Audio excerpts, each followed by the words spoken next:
লেখিকা শ্রাবন্তী মিস্ত্রির প্রেম রোগ। কাঁদতে কাঁদতে চোখ দুটো লাল হয়ে গেছে। খিদে পেয়েছে বেশ, তা টের পেলাম।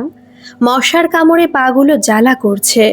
চোখটা মুছে আকাশের দিকে তাকালাম। বেশ ঠান্ডা হাওয়া বইছে বাতাসে। সবুজ নারকেলের পাতাগুলো নৃত্যের ভঙ্গিমায় মাথা দোলাচ্ছে। আকাশে আজ কুমড়োর সরু ফালির মতো চাঁদ উঠেছে, ঠিক যেন পেন্ডুলামের মতো। অদৃশ্য সুতোর মাধ্যমে ওপরের তারার সাথে বাঁধা দোদুল্যমান অবস্থায় রয়েছে। ছাদের উপর শুয়ে পড়লাম। একদৃষ্টে তাকিয়ে রইলাম চাঁদটার দিকে। ওমা, কিছুক্ষণ পরে দেখি চাঁদটা আর নেই সেখানে। মেঘে ঢাকা পড়েছে। আকাশে বিদ্যুতের ঝলকানি দেখা যাচ্ছে। কালো কালো মেঘ গুলো ইচ্ছে মতো আকাশের এ প্রান্ত থেকে ও প্রান্ত ছুটে বেড়াচ্ছে। আবার কিছুক্ষণ পর উকি দিল চাঁদটা। 2 ঘন্টা হয়ে গেছে, কেউ খাওয়ার কথা বলেনি। ডেকেছে শুধু বার কয়েক। কেউ আসেনি আমার কাছে। কেউ বলা ভুল, যার আশাটা আমি আশা করেছি সে আসেনি। সত্যি, বিয়ের পরের জীবনটা এমন হবে তা কিন্তু আমি ভাবিনি। বড্ড অদ্ভুত লাগে সবটা। আজ আমার অপরাধ ছিল মুড়িতে জিজ্ঞেস না করে তেল দিয়ে দেওয়াটা। যেভাবে কথা শোনানো হলো মনে হচ্ছিল তেল নয়, বিষ মিশিয়ে ফেলেছি। অথচ আমার অপছন্দের সব খাবার মুখ বুজে খেয়ে চলেছি। আমার অভিযোগ করার জায়গা নেই। যে মেয়েটা মাছ ছাড়া ভাত খেতে চাইতো না, এখন তাকে যা দেওয়া হয় তাই খায়। অথচ তাদের বেলায় একটু এদিক ওদিক হলেই সর্বনাশ। কয়েকবার বলার চেষ্টা করেছি আমার পছন্দের খাবারের কথা, কিন্তু তাদের কাছে সেসব ভালো নয়। তারা সেসব খেতে পছন্দ করে না। নিজেও কিনে এনেছি বার কয়েক রান্না করব বলে। শুনেছি বেশি না হলে কি পোষায় না, কে খাবে এসব? অথচ সবাই খেয়েছে, কথা শোনাতে কিন্তু ছাড়েনি। আমি প্রতি মুহূর্তে চেষ্টা করেছি সংসারী হতে, কিন্তু বারে বারে প্রতিটা কাজের সূক্ষ্ম খুঁত তুলে ধরা হয়েছে। কিছু খুঁজে না পেলে শোনানো হয়েছে কি দরকার ছিল। আমি আপন হতে চেষ্টা করেছি, কিন্তু পারিনি। শাশুড়ি মাকে 1 গ্লাস শরবত করে দিয়েছিলাম শুধু। প্রথমে বলল খাবো না, সরিয়ে নিয়ে যাও। পরে অনেক জোর করাতে খেলো। মুখ বেঁকিয়ে বলল ভালো হয়নি। অথচ নিজের মা হলে কত তৃপ্তি করে খেত। জানি মায়ের সাথে কারো তুলনা হয় না, তাও আশা করে ফেলাটাও অন্যায়। যে বলেছিল আমাকেও ছাড়া থাকতে পারবে না, বিয়েটা যাকে বিশ্বাস করে করলাম, পরপর কয়েকদিন তাকে ছাদে উঠে নিজের প্রাক্তন প্রেমিকাকে দেখতে দেখলাম। সপাটে যেন কেউ একটা চড় কষিয়ে দিল গালে। কানে কানে বলল ভুল মানুষকে বিশ্বাস করে ফেলেছিস। মেয়ে বান্ধবী বন্ধুর বউদের সাথে করা চ্যাট খুলে দেখলাম আমার নামে ভুরি ভুরি বদনাম আর সমালোচনা। আর একজন বন্ধুর বউকে দেখলাম আমার চরিত্রর বিষয়ে সন্দেহ প্রকাশ করতে। লক্ষ্য করলাম আমার বিবাহিত বর সেসবে সম্মতিও জানিয়েছে। বারে বারে সবাইকে জানিয়েছে বিয়েটা করে সে সুখী বা খুশি কোনোটাই নয়। সেসব দেখে প্রশ্ন করছিলাম, উত্তর এসেছিল আমি সবার সাথে এরমভাবে কথা বলি।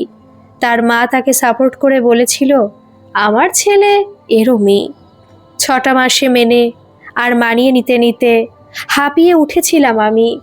আস্তে আস্তে জানতে পারলাম সবার বিপক্ষে গিয়ে যাকে আমি বিয়ে করেছি আমি ছিলাম তার কাছে অপশান মাত্র। তার প্রেমিকা তাকে ছেড়ে যাওয়ার সে জেদের বশে আমাকে বিয়েটা করেছে। সে আজও চেষ্টা করে চলেছে প্রেমিকাকে বোঝানোর যে সে বাধ্য হয়ে বিয়ে করে ফেলেছে। বড্ড হেয় লাগলো এবার নিজেকে। আমি তো এতটা সস্তা নই, বোকা হতে পারি। অনেকেই বুঝিয়েছিল, নানা কথা বলেছিল বরের সম্পর্কে, কিন্তু আমি তো তাদের বিশ্বাস করিনি। সিদ্ধান্ত নিলাম মুক্তি দিয়ে দেব মানুষটাকে, থাকুক না সে তার পছন্দের মানুষটার সাথে। জানালাম ডিভোর্সের কথা, কিন্তু সে মানতে চাইল না। কিন্তু সবটা জানার পরে থেকে যাওয়ার কোনো কারণ পেলাম না। সে সম্পর্কে যত্ন, ভালোবাসা, সম্মান নেই। সেখানে অবাঞ্ছিত জঞ্জালের মতো পড়ে থাকা সময়ের অপচয় ছাড়া আর কিছু নয়। আসলে ফ্যামিলির সাপোর্টটা ছিল না বলে সে ভেবেছিল আমার যাওয়ার আর কোনো জায়গা নেই। আমাদের ডিভোর্সটা হয়ে গেছে। বলে এসেছি এবার বিয়ে করে সবাইকে বলো কিন্তু যে ভালো আছি, সুখে আছি। আবার চাকরিতে জয়েন করেছি, অনেকগুলো বছরের এক্সপিরিয়েন্স থাকার দরুন মাইনেটাও ভালো পেয়ে গেলাম। অথচ এই 6 মাসে কিন্তু চাকরি, অ্যাম্বিশন সব ছেড়ে ভালো বউ হওয়ার চেষ্টা করে ব্যর্থ হয়েছি। আবার পরের 6 মাসে আমি প্রমোশন পেয়ে গেলাম। এখন নিজের ভাড়ার ছোট্ট ফ্ল্যাটে একাই থাকি। ইচ্ছে হলে রান্না করি, ক্লান্ত থাকলে খাবার নিয়ে আসি। বেশি রাত জেগে কাজ করলে দেরি করে ঘুম থেকে উঠি। ঘুরতে যাই বন্ধুদের সাথে, মুভি দেখি, এই বেশ ভালো আছি।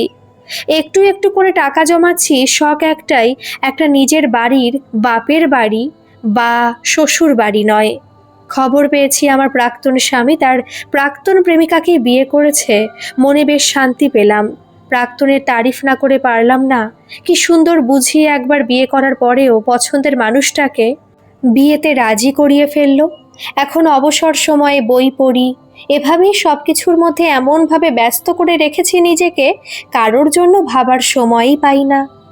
এখন আমি নতুন নতুন পোশাক পরে নিজেকে পরিপাটি করে অফিসে যাই। সবাই কমপ্লিমেন্ট দেয়, মনটা ভালো লাগে। বিয়ের আগেও সবাই সুন্দর বলতো, কিন্তু এই বিবাহিত 6টা মাসে মনে হয়েছে আমার চেয়ে কুৎসিত আর কেউ নেই।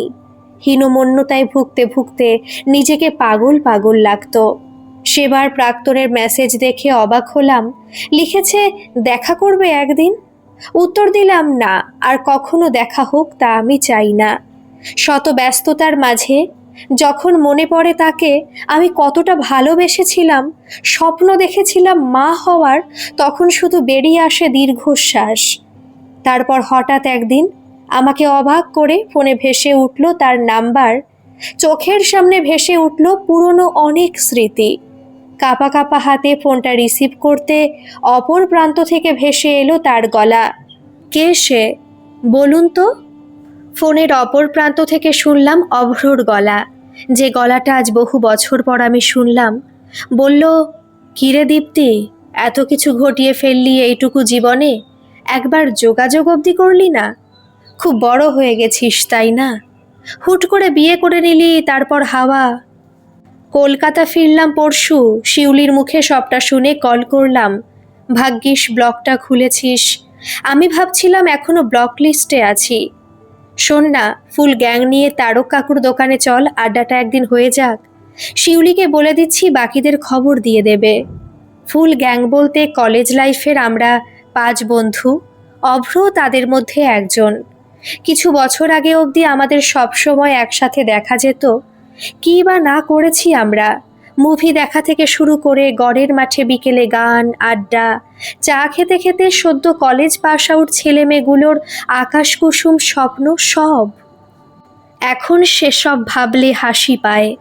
কিরে, চুপ করে আছিস যে? ভাবছি। কি ভাবছিস? এখন ওই শয়তান লোকটার কথা? মনে আছে ওর সম্পর্কে খোঁজ নিয়ে সত্যিটা বলেছিলাম বলে আমাকে ব্লক করেছিলি তুই? শুধু কি ওটাই বলেছিলি? ভালোবাসি বলেছিলাম, তুই রিজেক্ট করেছিলি সেটা আলাদা ব্যাপার। এখন এইভাবে বলিস না, তোর সংসারে অশান্তি লেগে যাবে। সংসার? না রে, সংসারে অশান্তি করার মতো কেউ নেই। বাবা মারা গেল কিছুদিন আগে, এখন মাকে নিয়ে যেতে এসেছি। একা একা ভালো লাগে না আমাদের দুজনেরই।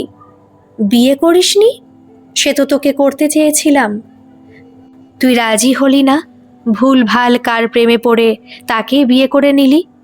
আমি ছাড়া কি আর মেয়ে ছিল না পৃথিবীতে? ছিল তো, কিন্তু আর কাউকে তো বিয়ে করতে চাইনি। উফ পাগল তুই, এখনো আগের মতোই রয়ে গেলি। তা আছি, তবে শোন না, তাহলে পরশু রবিবার আছে, নিশ্চয়ই ছুটি তোর। তারক কাকুর দোকানে এক জায়গায় হয়ে বেরিয়ে পড়বো আমরা কলকাতা ভ্রমণে, ঠিক আগের মতো। সবাই তোর মতো পাগল নয়, আর তোর মতো বোকা গাধাও নয় রে। রাখছি তাহলে, বাই, সি ইউ সুন।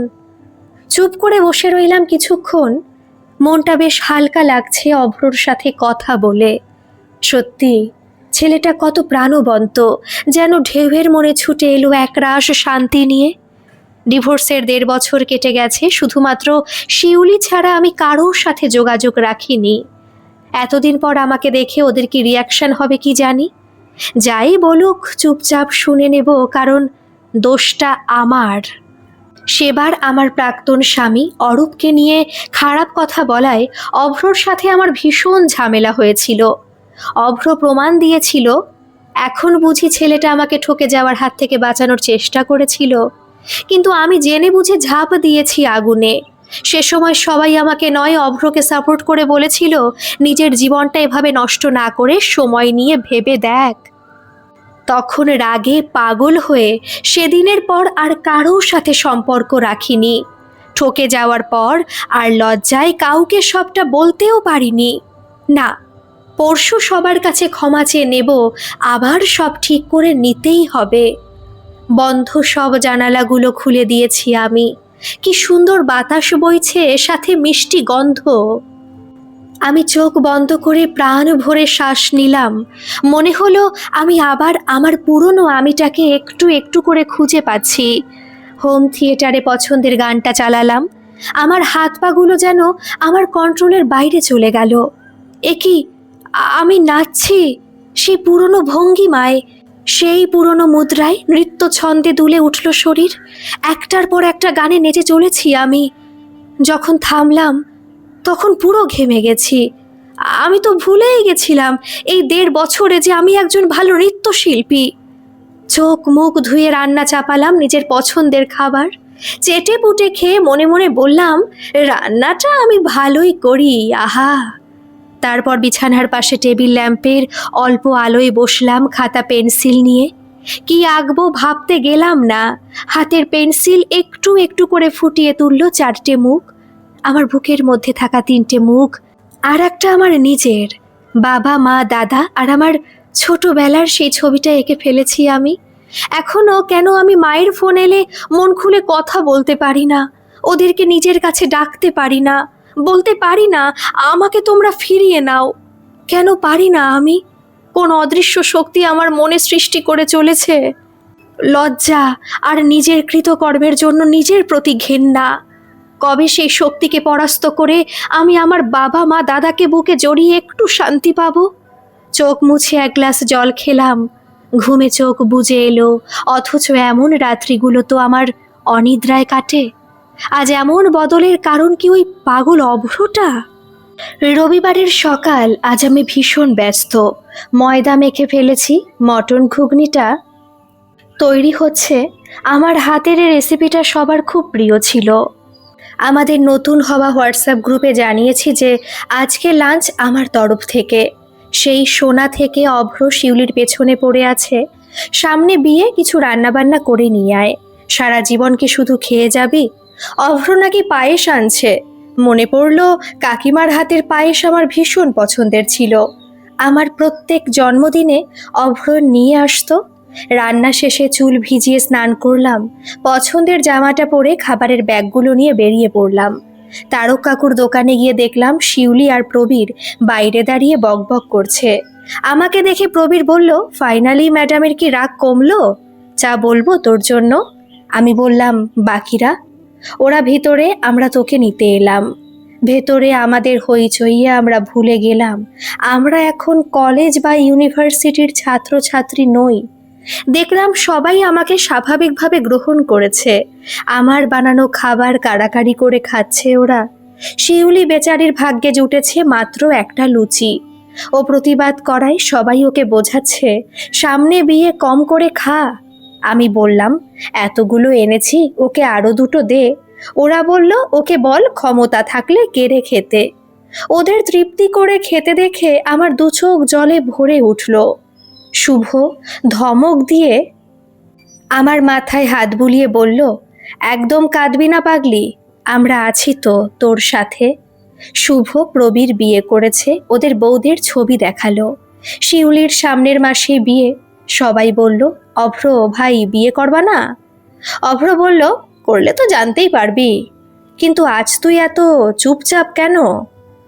অভ্র এতটাই পাগল, বলে দিল সবার সামনে, বহুদিন পর পছন্দের মানুষকে সামনে দেখলে কথা বেরোয় না, বুঝলি? সবাই হো হো করে হেসে উঠল।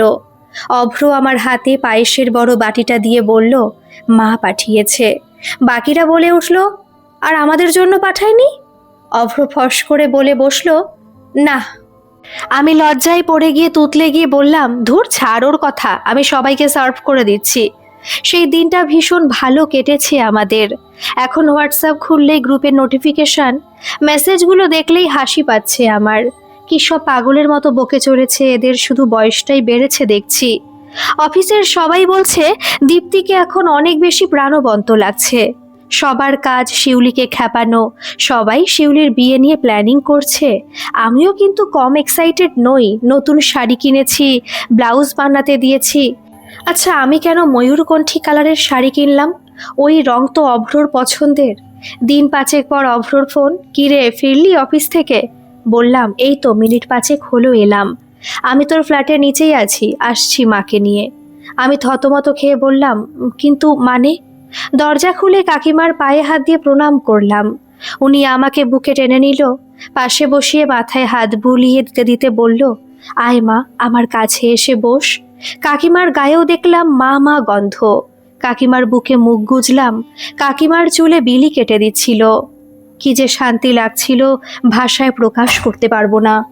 অভ্র বলল, তুই মায়ের আদর খা, আমি ব্যালকনিতে তোর গাছগুলো দেখে আসি।